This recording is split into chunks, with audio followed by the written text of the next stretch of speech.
ఉండి నియోజకవర్గంలో పేదల ఇళ్లను కూల్చడాన్ని ప్రశ్నించిన సిపిఎం రాష్ట్ర కార్యదర్శి వి శ్రీనివాసరావుపై డిప్యూటీ స్పీకర్ రఘురామకృష్ణరాజు అనుచిత దూషణలు బెదిరింపులను ఖండిస్తూ సిపిఎం పార్టీ నెల్లూరు జిల్లా కమిటీ ఆధ్వర్యంలో నిరసన ర్యాలీ కార్యక్రమం చేపట్టారు. నెల్లూరు బాలాజీ నగర్ లోని ఆ పార్టీ కార్యాలయం నుంచి మినీ బైపాస్ లోని పూలే విగ్రహం సెంటర్ వరకు నిరసన ర్యాలీ చేపట్టారు. ఈ సందర్భంగా సిపిఎం జిల్లా కార్యదర్శి మూలం రమేష్ మాట్లాడారు. ఈ కార్యక్రమంలో సిపిఎం నాయకులు కార్యకర్తలు పెద్ద సంఖ్యలో పాల్గొన్నారు.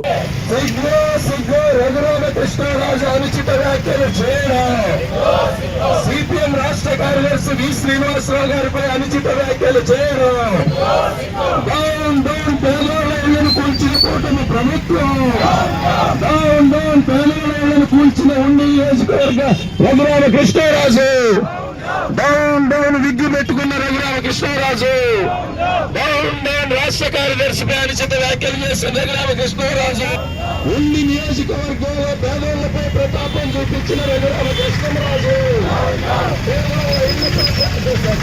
పార్టీ మార్క్సిస్ట్, ఉండి నియోజకవర్గంలో రఘురామకృష్ణరాజు పేదోళ్లపై ప్రతాపం నశించాలి. ఉండి నియోజకవర్గంలో పేదోళ్ల ఇళ్లపై రఘురామకృష్ణరాజు ప్రతాపం, డౌన్ డౌన్ పేదోళ్ల ఇళ్లను కూల్చిన రఘురామకృష్ణరాజు, పేదోళ్ల ఇళ్లను దౌర్జన్యంగా కూల్చిన రఘురామకృష్ణరాజు, పేదోళ్ల ఇళ్లను దౌర్జన్యంగా కూల్చిన కూటమి ప్రభుత్వం, పేదోళ్ల ఇళ్లను దౌర్జన్యంగా కూల్చిన కూటమి ప్రభుత్వం, పేదోళ్ల ఇళ్లను దౌర్జన్యంగా కూల్చిన కూటమి ప్రభుత్వం, సిపిఎం డౌన్ డౌన్ రఘురామకృష్ణరాజు, ఉండి నియోజకవర్గంలో పేదోళ్ల ఇళ్లను కూల్చిన రఘురామకృష్ణరాజు, ఉండి నియోజకవర్గంలో పేదోళ్ల ఇళ్లను కూల్చిన కూటమి ప్రభుత్వం ఖండించండి. సిపిఎం రాష్ట్ర కార్యదర్శి శ్రీనివాసరావుపై అనుచిత వ్యాఖ్యలు, సిపిఎం రాష్ట్ర కార్యదర్శి శ్రీనివాసరావు గారిపై అనుచిత వ్యాఖ్యలు చేయడాన్ని,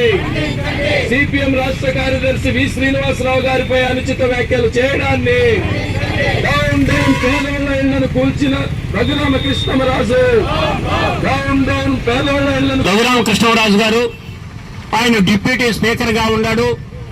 గతంలో వైఎస్ఆర్సీపీ, ఇప్పుడు తెలుగుదేశం పార్టీలు మార్చినటువంటి వ్యక్తి. మన పార్టీలో విద్యార్థి దశ నుంచి ఇప్పుడు దాకా రాష్ట్ర కార్యదర్శిగా కూడా ఉన్నటువంటి శ్రీనివాసరావు గారు తన జీవితాన్ని త్యాగం చేసి పార్టీ కోసం పనిచేసేటువంటి పేదల పక్షాన నిలబడినటువంటి శ్రీనివాసరావు గారి మీద అనుచితమైన వ్యాఖ్యలు చేశారు. ఎట్టంటే అట్ట మాట్లాడారు. మనం కూడా మాట్లాడవచ్చు, ఇది వ్యక్తిగతమైన విషయం కాదు అనేటువంటిది మన పార్టీ నాయకత్వం చెప్పింది. అందువల్ల ఏంటంటే ఈ అనుచితమైన వ్యాఖ్యలు చేసినటువంటి రఘురామకృష్ణరాజు వెంటనే ఆయన్ని ఈ ప్రభుత్వం, కూటమి ప్రభుత్వం స్పీకర్ గా ఉన్నటువంటి ఆయన తొలగించాలి. రెండోది ఆయన్ని సస్పెండ్ చేస్తూ ఈ కూటమి ప్రభుత్వం ఇప్పటికైనా కళ్లు తెరిచి ఆయన చేత శ్రీనివాసరావు గారికి క్షమాపణ చెప్పాలి. లేని పక్షంలో ఇది రాష్ట్ర వ్యాప్తంగా ఈ కార్యక్రమాలు జరుగుతాయి. ఇప్పటికైనా ఈ కూటమి ప్రభుత్వం ఆలోచించి ఆయన చేత క్షమాపణ చెప్పించాలని తెలియజేస్తున్నాం.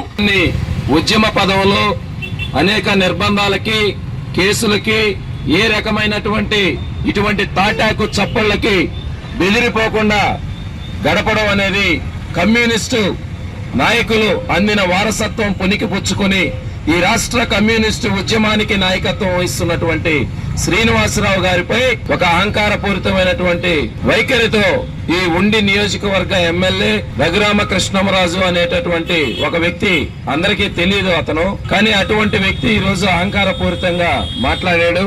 ఏదేమైనా గాని అటువంటి వ్యక్తులు మాట్లాడడం ఒక భాగం అయితే, ఆ ఉండి నియోజకవర్గంలో పేదవాళ్ల ఇళ్లన్నీ కూడా నోటీసులు లేకుండా, నష్టపరిహారం లేకుండా, పునరావాసం లేకుండా కూల్చేయడం అనేటటువంటిది అన్యాయం అని ప్రశ్నించినందుకు ఈ అక్కస్సు వెళ్ళగక్కడం, ఈ అహంకారాన్ని వెళ్ళగక్కడం, ఇటువంటి వైఖరి ఈ కూటమి ప్రభుత్వం గాని, చంద్రబాబు నాయుడు గాని పరోక్షంగా బలపరచడం, మద్దతునివ్వడం అనేది భవిష్యత్తులో దీనికి ప్రతిఫలం అనుభవించక తప్పదు.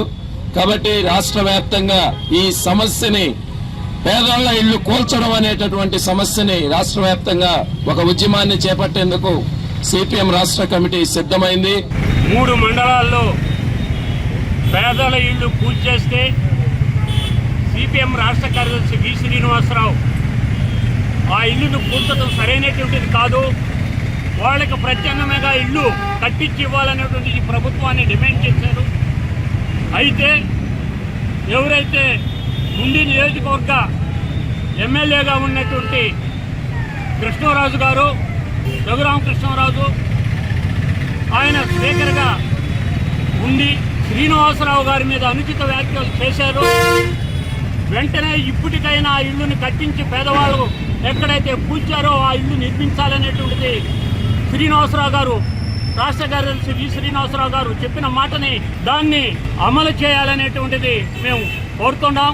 ఏదైతే డిప్యూటీ స్పీకర్గా ఉన్నటువంటి ఆయన్ని సస్పెండ్ చేయాలనేటువంటిది ఈ ప్రభుత్వం గతంలో ఏ ప్రభుత్వం గతంలో ఇళ్ళైతే కూల్చిందో ఈ ప్రభుత్వం కూడా ప్రజలు, సామాన్య ప్రజలు, పేదల ఇళ్ళు కూల్చేదానికి ఉంది. ఇప్పటికైనా ఈ కూటమి ప్రభుత్వం చంద్రబాబు నాయుడు గారు కానీ అట్లాగనే జనసేన నాయకులు వాళ్ళు కూడా దీన్ని వెంటనే పరిశీలించి వాళ్ళ మీద చర్యలు తీసుకోవాలి. అందరికీ అందుబాటులో క్యాన్సర్ వైద్యం ఇప్పుడు నారాయణ హాస్పిటల్లో. డిపార్ట్మెంట్ ఆఫ్ అంకాలజీ, మా అంకాలజీ నిపుణుల వైద్య బృందం. Doctor N Srividya, senior consultant medical oncologist. Doctor B Manobhiram, senior consultant surgical oncologist. Doctor P Gurusai Ratnapriya, senior consultant radiation oncologist. Cancer screening పరీక్షలు ఉచితం. మహిళలకు CBP, complete blood picture, chest X-ray, ultrasound, abdomen and pelvis, mammogram, pap smear, CA-125 cancer antigen test, cancer specialist, gynaecologist and dentist ఉచిత consultation. పురుషులకు CBP, complete blood picture, chest X-ray, ultrasound, abdomen and pelvis, PSA పోస్ట్రేట్ specific antigen test, cancer specialist and dentist ఉచిత consultation. ఈ ఉచిత screening ప్యాకేజీలు మే 3వ తేదీ వరకు మాత్రమే. సంప్రదించండి super speciality block, first floor, B3. Appointment కొరకు 9640100555. 24 గంటలు ఎమర్జెన్సీ సేవల కొరకు 9037104108.